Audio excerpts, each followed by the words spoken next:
जय हिंद दोस्तों। आज की इस वीडियो में हम लोग बात करेंगे भारत में जाति प्रथा के इतिहास के बारे में। हम लोग देखेंगे कि भारत में जाति प्रथा किस तरह से प्रचलित हुई और आधुनिक भारत में इसके लिए किस तरह से सुधार आंदोलन चालू हुए और जो प्रमुख सुधारवादी आंदोलनों के नेता थे उन्होंने इसके बारे में क्या कहा है और किस तरह से उन्होंने जाति व्यवस्था को खत्म करने के लिए प्रयास किए हैं।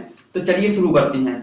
देखिए, हमारे देश में जाति व्यवस्था प्राचीन काल से ही चली आ रही है। यदि हम सबसे पहले की बात करें यानी कि वैदिक काल की, देखिए वैदिक काल को दो पार्ट में हम लोग देख सकते हैं, ऋग्वैदिक काल और उत्तर वैदिक काल। ठीक है, देखिए जो ऋग्वैदिक काल है उस समय पर जाति व्यवस्था जो प्रचलित थी वो कर्म के आधार पर प्रचलित थी, यानी कि जो व्यक्ति जिस तरह का काम करेगा उसकी जाति उसी तरह से बन जाएगी। ठीक है, और इसके बाद जैसे जैसे हम आगे बढ़ते गए और ऋग्वैदिक काल का जो समय आया यानी कि 1000 ईसा पूर्व से लेकर 600 ईसा पूर्व। ठीक है, तो 1000 ईसा पूर्व से 600 ईसा पूर्व जो कि उत्तर वैदिक काल का समय माना जाता है। और इस समय पर क्या हुआ कि जाति व्यवस्था धीरे धीरे कर्म की बजाय जन्म के आधार पर होने लगी, यानी कि जो व्यक्ति जिस जाति में पैदा होगा उसी जाति का कहलाएगा, यानी कि कर्म से कोई उसका लेना देना नहीं रह गया उत्तर वैदिक काल में। ठीक है, तो इस तरह से जाति कर्म से हटकर जन्म के आधार पर बढ़ने लगी उत्तर वैदिक काल में। और इस तरह से यहां से जातियों का ये एक क्रम चलने लगा। अब जैसे जैसे हम मध्यकाल के इतिहास की बात करें तो बहुत ही ज्यादा निम्न जाति के लोगों का शोषण किया जाता रहा है। आप लोगों को ये शायद पता ही होगा कि जो निम्न जाति के लोग हैं, ठीक है, तो उनका बहुत ही ज्यादा शोषण हुआ, उनको शिक्षा के अधिकार से वंचित रखा गया। और इसके अलावा ये सबसे चरम रूप है कि उनको अस्पृश्यता यानी कि उनसे अस्पृश्यता मानी जाने लगी, उनको छूने से मना किया जाने लगा। ऐसा लोग मानने लगे यदि निम्न जाति के लोगों को हम लोग छू लेंगे तो हम अपवित्र हो जाएंगे। ठीक है, तो इस तरह की धारणा समाज में प्रचलित होने लगी, यानी कि कुछ लोग समाज के हैं, उसी धर्म से संबंधित हैं और उन्हीं लोगों के जैसे हैं। ठीक है, उनका हर अंग उन्हीं लोगों के जैसा है, लेकिन फिर भी उनको समाज से अलग रखा जाने लगा। ठीक है, उनका निवास स्थान भी समाज के मुख्य लोगों से जो कि उच्च वर्ण से संबंधित थे। ठीक है, 3-4 प्रकार के वर्ण थे, ब्राह्मण, क्षत्रिय, वैश्य और शूद्र। ठीक है, ये भी प्राचीन काल में ही बने थे, वैदिक काल में। ठीक है, जो ब्राह्मण होते थे ये सबसे उच्च वर्ग कहलाते थे। उसके बाद में जो रक्षा करते थे उनको क्षत्रिय कहा जाने लगा, और जो नीचे के 2 वर्ण थे जिनको वैश्य और शूद्र कहा जाता है, ये सेवाएं प्रदान करते थे। ठीक है, तो इनको समाज से यानी कि जो सबसे निचला तबका था शूद्र, ठीक है, तो इनको समाज से अन्य जगह पर रखा जाने लगा और इनको छूना एक प्रकार का क्या हो गया, अपवित्र कृत्य माना जाने लगा। ठीक है, तो धीरे धीरे जैसे ही हम मॉडर्न इंडिया में प्रवेश करते हैं तो देखिए अंग्रेज आए, तब तक जाति व्यवस्था चरम स्तर पर थी। ठीक है, तो इसके बाद क्या हुआ कि अंग्रेजों ने जाति व्यवस्था को हटाने में बहुत ही ज्यादा महत्वपूर्ण योगदान दिया है। तो आज हम मुख्य रूप से मॉडर्न इंडिया की बात ही करने वाले हैं। देखिए, जो मॉडर्न इंडिया के इतिहास में अंग्रेजों ने जाति व्यवस्था को हटाने में सबसे महत्वपूर्ण योगदान दिया, वो उनका यह काम है कि उन्होंने निम्न जाति के लोगों को भी प्रशासकीय पद देना चालू कर दिए और इसके अलावा उनको सेना में भी रखना चालू कर दिया। हालांकि अंग्रेजों के इस काम का उच्च वर्ण के जो लोग थे उन्होंने काफी विरोध किया, लेकिन फिर भी अंग्रेजों ने निम्न जाति के लोगों को उच्च पद दिए और सेना में शामिल करने से कोई मनाही नहीं की। और इस तरह से चूंकि अंग्रेज इतना ज्यादा सपोर्ट नहीं कर सकते थे भारत से जाति व्यवस्था को हटाने में, क्योंकि उनका मुख्य मकसद क्या था, उनका मुख्य उद्देश्य यह था कि भारत में शासन व्यवस्था करना, ना कि भारत की कुप्रथाओं को हटाना। हालांकि फिर भी अंग्रेजों ने काफी हद तक भारत में प्रचलित कुप्रथाओं को हटाने में मदद की है। ठीक है, जैसे जाति प्रथा का विरोध तो उन्होंने किया ही था, और इसके अलावा उन्होंने जो बाल विवाह होते हैं उनके खिलाफ भी कानून बनाए, और सती प्रथा के विरोध में भी वो बहुत ही अच्छे अच्छे कानून बनाकर लाए। तो इस दृष्टिकोण से हम लोग अंग्रेजों को भारत के लिए बहुत ही अच्छा कह सकते हैं। ठीक है, क्योंकि उन्होंने जो रूढ़िवादिताएं प्रचलित थी भारतीय समाज में उनको दूर करने के लिए महत्वपूर्ण योगदान दिया। ठीक है, तो इस तरह से अंग्रेजों ने जाति व्यवस्था को हटाने में इस तरह से योगदान दिया कि उनको जो निम्न तबके के लोग थे, निम्न जाति के लोग थे, उनको सेना में शामिल किया और उनको प्रशासकीय पद देना चालू कर दिए। और इसका परिणाम यह हुआ कि जो निम्न जाति के लोग थे उनकी आर्थिक स्थिति सुधरने लगी और उनका शिक्षा का स्तर भी काफी ज्यादा बढ़ने लगा।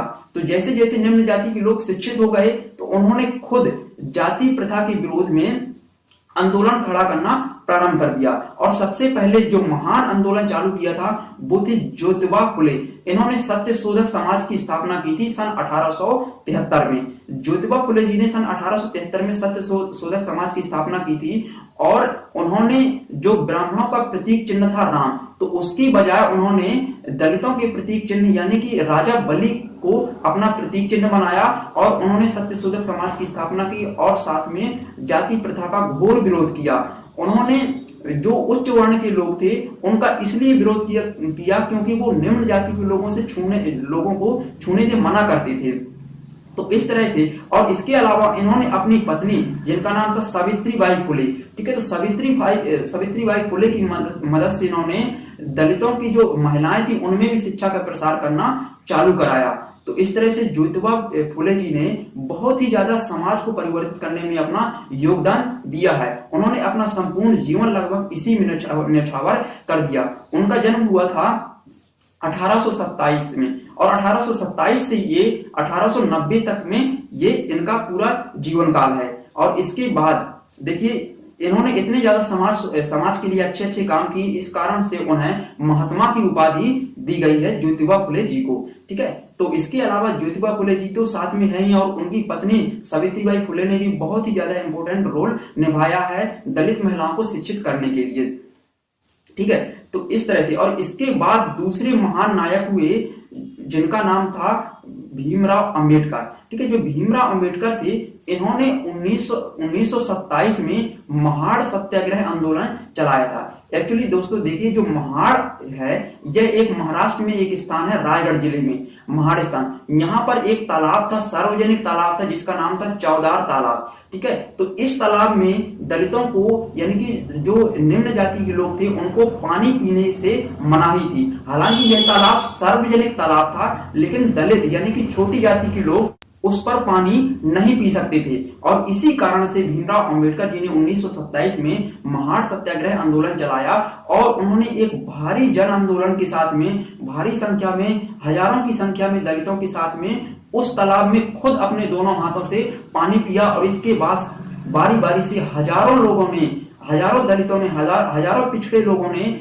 उस तालाब में पानी पीकर और सवर्णों के इस भ्रम को तोड़ा कि कोई मतलब इस तालाब में पानी नहीं पी सकता है, ठीक है। एक्चुअली हुआ क्या था देखिए 1923 में बॉम्बे लेजिस्लेटिव काउंसिल में एक कानून पारित किया गया था अंग्रेजों के द्वारा कि जो भी सार्वजनिक स्थान है वो सभी के लिए समान रूप से उपलब्ध रहेंगे, जिनका रखरखाव गवर्नमेंट करती है और उनको गवर्नमेंट ने ही अस्तित्व में लाया है या गवर्नमेंट ने ही उनको बनाया है, ठीक है। तो इस तरह का कानून पास किया बॉम्बे लेजिस्लेटिव काउंसिल ने 1923 में। और 1924 में इसे महाराष्ट्र में रायगढ़ जिले में वहां की जो नगर पालिका थी, नगर निगम, उसने क्या कर दिया, लागू कर दिया। लेकिन वहां पर सवर्णों के विरोध के कारण उस प्रस्ताव को लागू नहीं किया जा सका और इसी के विरोध में भीमराव अंबेडकर जी ने 1927 में महाड़ सत्याग्रह आंदोलन किया था महाराष्ट्र राज्य के राजगढ़ जिले में जो चौदार तालाब था उस पर पानी पीकर, ठीक है। तो ये जो भीमराव अंबेडकर जी ने हैं तो इन्होंने ये महत्वपूर्ण काम किया था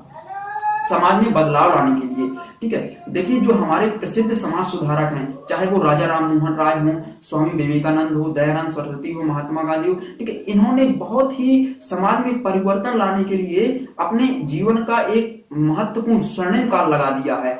और देखिए जो स्वामी विवेकानंद जी हैं, स्वामी विवेकानंद जी ने कहा था कि मत भूलो कि दलित, गरीब, चमार, असहाय, भंगी, अशिक्षित भी उसी हाड़ और मांस से बने हुए हैं जिस हाड़ और मांस से उच्च वर्ण के लोग बने हैं, ठीक है। तो ये किसने कहा था, ये स्वामी विवेकानंद जी का कथन है। तो इससे हमें पता चलता है कि इन्होंने जाति व्यवस्था को हटाने में बहुत ही महत्वपूर्ण योगदान दिया है। और इसके अलावा महात्मा गांधी जी ने भी कहा था कि हिंदुत्व में अस्पृश्यता एक काले धब्बे की तरह है और जब तक भारत में अस्पृश्यता का अंत नहीं होगा तब तक हम एक सभ्य समाज या सभ्य देश का निर्माण नहीं कर सकते हैं और हम विश्व को समानता का पाठ नहीं पढ़ा सकते हैं। तो ये कथन महात्मा गांधी जी ने कहा था। इस कथन से हमें पता चलता है कि महात्मा गांधी जी ने जाति व्यवस्था को हटाने में कितना ज्यादा योगदान दिया होगा, इनके विचारों का प्रभाव सबसे ज्यादा रहा है। तो दोस्तों इस वीडियो में हम इतनी ही बात करने वाले हैं और मैं आशा करता हूं कि ये वीडियो आपको एक नया दृष्टिकोण प्रदान करेगा जाति व्यवस्था के